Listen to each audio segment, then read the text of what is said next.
la España de 2008, mientras el país se sumergía en una crisis económica sin precedentes, en una finca de Alhaurín de la Torre se gestaba una tragedia que tardaría 15 años en encontrar justicia.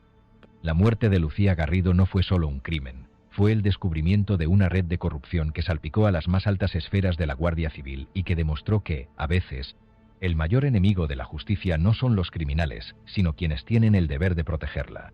Lucía Garrido Gallego tenía 48 años cuando su vida se truncó de la manera más brutal. Era una mujer que había luchado por construirse una vida digna en una época donde las mujeres de su generación debían enfrentarse a obstáculos que hoy nos parecerían inimaginables. Había sido una joven valiente que se había separado de Manuel Alonso, un guardia civil de carácter difícil, en una época en que el divorcio aún llevaba un estigma social considerable. Tras su separación, Lucía había logrado mantener una relación civilizada con su ex marido, principalmente por la necesidad práctica de gestionar juntos la finca Los Naranjos, una propiedad que habían adquirido durante su matrimonio en Alhaurín de la Torre, en la provincia de Málaga. Era una mujer trabajadora, discreta, que había aprendido a navegar las aguas turbulentas de una relación que, aunque legalmente terminada, seguía presente en su vida por los vínculos económicos que los unían. Los vecinos de la zona la recuerdan como una persona afable pero reservada, alguien que cumplía con sus obligaciones sin hacer ruido. Sin embargo, en los meses previos a su muerte, Lucía había comenzado a mostrar signos de preocupación. Había comentado a algunas personas de su círculo más cercano que estaba preocupada por ciertas actividades que observaba en la finca, movimientos extraños a horas inusuales, visitas de personas que no conocía. Era una mujer observadora, y todo aquello le hacía sentir incómoda. Su intuición, como veremos, no la engañaba.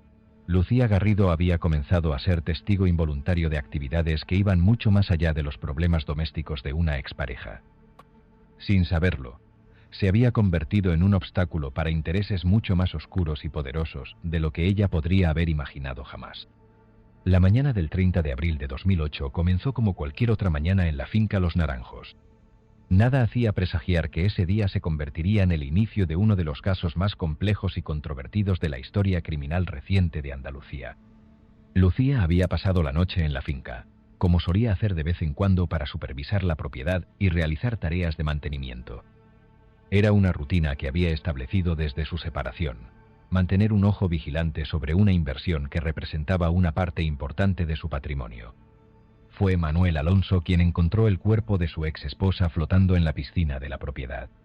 Según su versión inicial, había llegado a la finca cerca del mediodía para realizar algunas tareas que habían quedado pendientes el día anterior cuando hizo el macabro descubrimiento. Su llamada a los servicios de emergencia sobre la 1 de la tarde. La escena que encontraron los primeros agentes que llegaron al lugar era, a primera vista, consistente con un accidente doméstico. El cuerpo de Lucía flotaba boca abajo en una piscina parcialmente vacía, con el agua turbia por la falta de mantenimiento. Era fácil imaginar un escenario en el que la víctima hubiese resbalado y caído al agua durante la noche, golpeándose la cabeza perdiendo el conocimiento. Sin embargo, los investigadores más experimentados saben que las primeras impresiones en una escena del crimen pueden ser engañosas.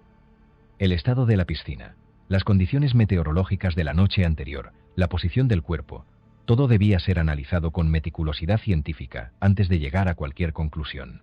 El subinspector de la Guardia Civil, que lideró la investigación inicial, notó inmediatamente varios elementos que no encajaban con la hipótesis de que hubiese sido un accidente. El cuerpo presentaba contusiones múltiples, algunas de ellas aparentemente incompatibles con una simple caída. Además, la distribución de las lesiones sugería que Lucía había intentado defenderse, lo que era imposible si había perdido la consciencia inmediatamente al caer al agua. Los primeros días de investigación estuvieron marcados por una serie de anomalías que, retrospectivamente, deberían haber encendido todas las alarmas. La Unidad Orgánica de la Policía Judicial de la Guardia Civil de Málaga se hizo cargo del caso, pero desde el principio, la investigación se vio obstaculizada por factores que iban más allá de la mera complejidad técnica del caso. El análisis forense inicial reveló datos inquietantes. Lucía Garrido había sufrido múltiples contusiones en la cabeza, brazos y torso. Las heridas en los brazos mostraban patrones característicos de lesiones defensivas. El examen de sus uñas reveló restos de tejido orgánico que no era suyo, evidencia clara de que había luchado por su vida contra su atacante. La autopsia determinó que la causa de la muerte había sido ahogamiento, pero las circunstancias que habían llevado a ese ahogamiento distaban mucho de ser accidentales.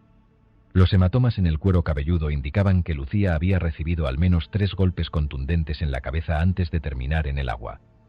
El agua encontrada en sus pulmones dictaminó la causa de la muerte, pero todas las heridas y contusiones en su cuerpo hacían insostenible la teoría de muerte accidental. El análisis de la escena del crimen reveló patrones de salpicaduras de sangre en el borde de la piscina y en las baldosas circundantes. Estas salpicaduras contaban una historia de violencia que contradecía completamente la versión inicial de los hechos. Los investigadores pudieron determinar que se había producido una lucha violenta en el área de la piscina, con al menos 2 posiciones diferentes donde Lucía había sangrado de manera significativa. Sin embargo, a medida que la investigación avanzaba, comenzaron a surgir obstáculos inexplicables. Pruebas clave desaparecieron misteriosamente del laboratorio.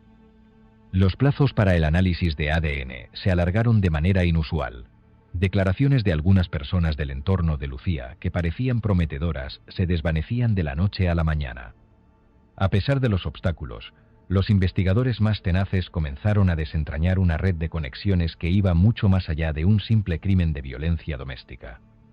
La motivación de que hubiese sido un robo que salió mal se desvaneció enseguida al no haber indicios de que faltase nada en la casa ni que hubiese desaparecido ninguna pertenencia personal de Lucía. La primera pista significativa llegó a través del análisis de los registros telefónicos de la finca Los Naranjos. En las semanas previas a su muerte, el teléfono de la propiedad había recibido múltiples llamadas de números que, tras ser rastreados, correspondían a personas con antecedentes relacionados con el tráfico de drogas. Quienes llamaban preguntaban por Manuel Alonso o colgaban abruptamente al escuchar la voz de Lucía. Más inquietante aún, algunos de estos números estaban vinculados a miembros activos de la Guardia Civil, lo que añadía una dimensión completamente nueva al caso. Estas extrañas llamadas explicaban en parte su creciente inquietud sobre las actividades que observaba en su propiedad. La investigación de los movimientos bancarios de Manuel Alonso reveló transacciones irregulares que no podían ser explicadas por sus ingresos como funcionario público.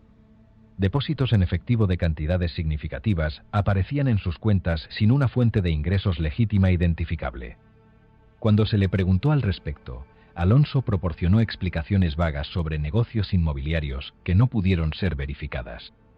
Paralelamente, los investigadores descubrieron que la finca había sido utilizada como punto de encuentro para actividades que nada tenían que ver con la agricultura. Vecinos del área reportaron haber visto vehículos de alta gama llegando a la propiedad durante la madrugada, permaneciendo brevemente y marchándose sin hacer ruido. Algunos testigos identificaron entre estos visitantes a personas que posteriormente serían vinculadas con redes de narcotráfico que operaban entre el norte de África y el sur de la península ibérica. La investigación también reveló que Lucía había comenzado a documentar estas actividades sospechosas. En su domicilio se encontró un cuaderno donde había anotado fechas, horas y descripciones de los vehículos y personas que visitaban la finca. Sus notas mostraban un patrón claro. Las visitas se intensificaron en los meses previos a su muerte, y Lucía había comenzado a sospechar que Manuel estaba involucrado en actividades ilegales. El punto de inflexión llegó cuando un informante confesó a los investigadores que la finca Los Naranjos era utilizada como almacén temporal para drogas que llegaban desde Marruecos. Según esta fuente, Manuel Alonso había proporcionado acceso a la propiedad a cambio de importantes sumas de dinero, y Lucía se había convertido en un problema cuando comenzó a hacer demasiadas preguntas.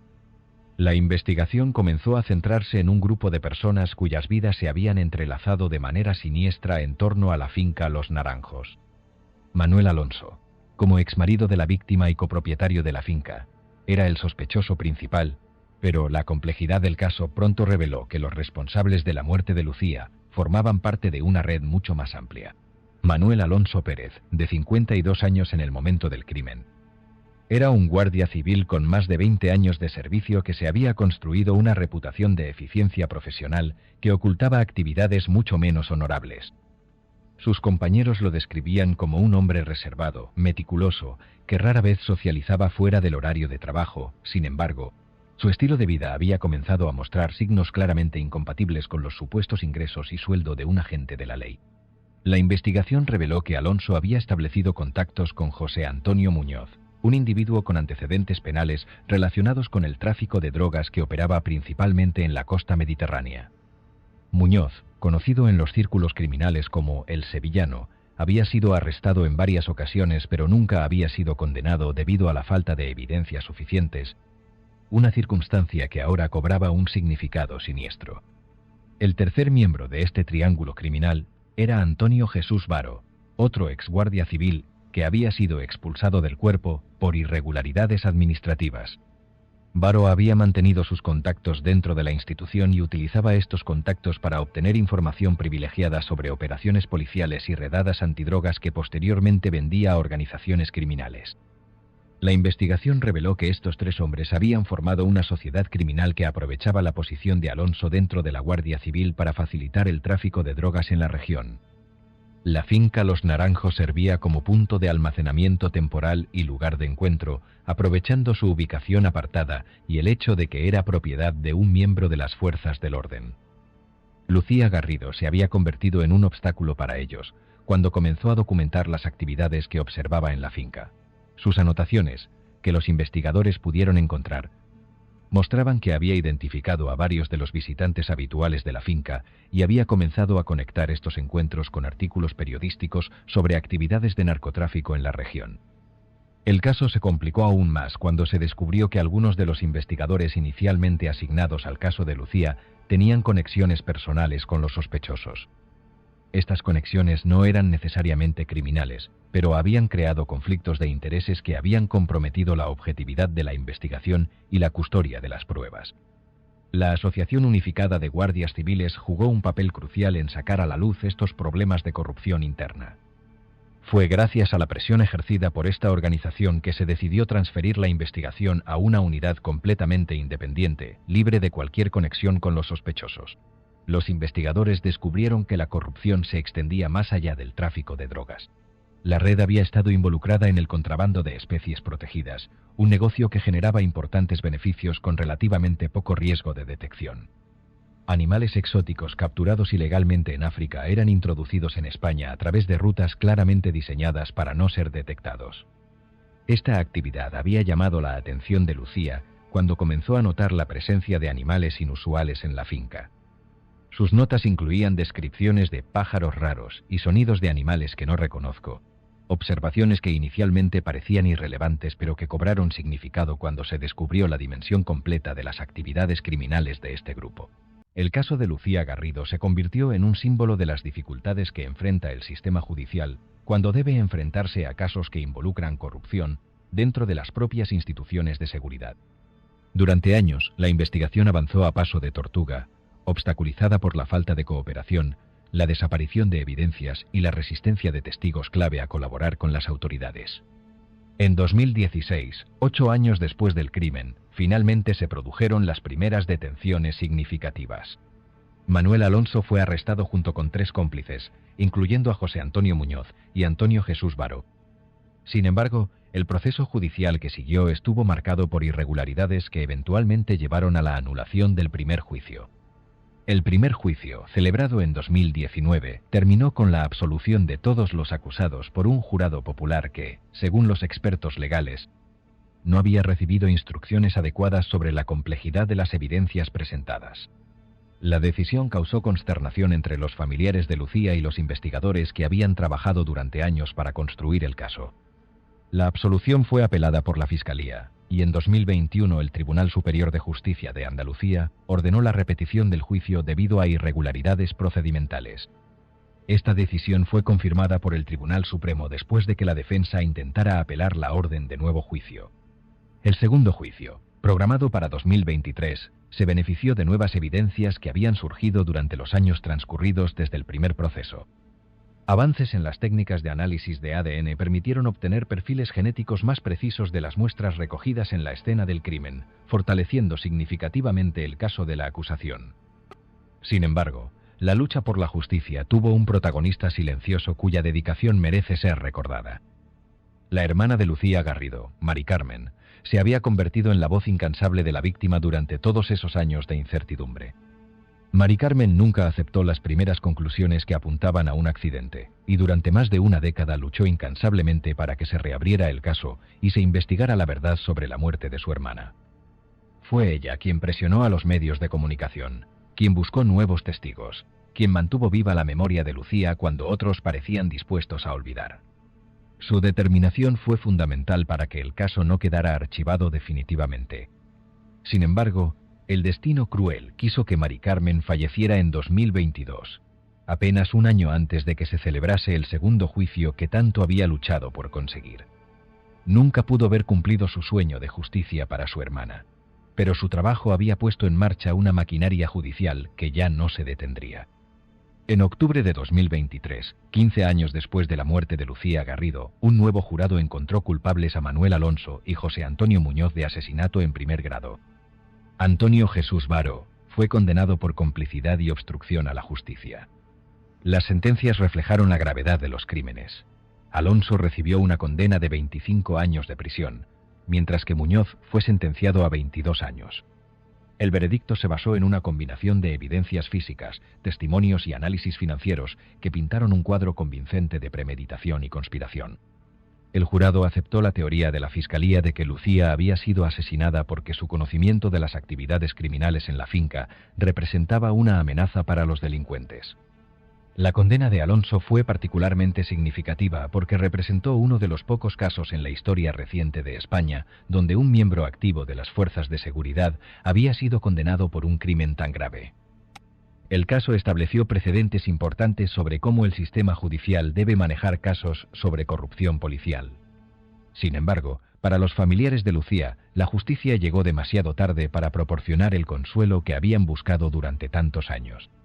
El recuerdo de Mari Carmen, quien no pudo ver cumplido su sueño, añadió una nota de melancolía a un veredicto que, aunque satisfactorio, no podía reparar la pérdida de su hermana. La serie documental Lucía en la telaraña, producida por Radio Televisión Española, ayudó a mantener vivo el interés público en el caso y demostró el poder de los medios de comunicación para presionar por la rendición de cuentas en casos donde el sistema judicial parecía haber fallado. El trabajo de periodistas y documentalistas fue fundamental para asegurar que la historia de Lucía no fuera olvidada. La historia de Lucía nos enseña que la vigilancia ciudadana y la transparencia son elementos esenciales para mantener la integridad de nuestras instituciones. En una época donde la confianza en las autoridades se ve constantemente desafiada, el caso de Lucía Garrido demuestra tanto lo peor como lo mejor de nuestro sistema. La capacidad de la corrupción para infectar incluso las instituciones más respetadas, pero también la persistencia de aquellos que se niegan a aceptar la injusticia como inevitable. La finca Los Naranjos permanece como un recordatorio silencioso de los eventos que ocurrieron allí. Hoy, convertida en evidencia judicial, ya no es el escenario de actividades criminales, sino un monumento inadvertido al precio que a veces se paga por defender la verdad. Y en ese silencio, la memoria de Lucía Garrido continúa siendo un testimonio poderoso de que, por muy poderosos que sean los criminales, siempre habrá un camino a través del cual se haga justicia. Gracias por llegar hasta aquí. Si te ha gustado esta historia, danos un like, suscríbete al canal, activa la campanita para no perderte nuevos casos, y si es de tu agrado, danos tu opinión en los comentarios del video.